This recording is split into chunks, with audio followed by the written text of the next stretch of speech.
ஏதுமில்லை வண்ணம் என்று நானும் பாடினேன். நீ ஏழு வண்ண வானவில்லா என்ன மாத்துன.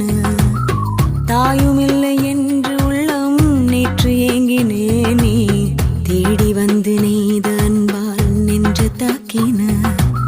கத்தியின்றி ரத்தமின்றி காயப்பட்டவள் உன் கண்கள் செய்த வைத்தியத்தால் நன்மை அடைகிறேன்.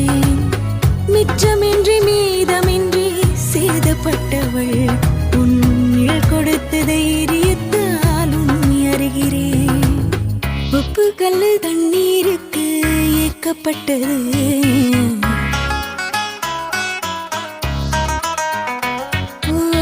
ஒத்த சொல்லு புத்திக்குள்ள மாட்டிக்கிட்டது.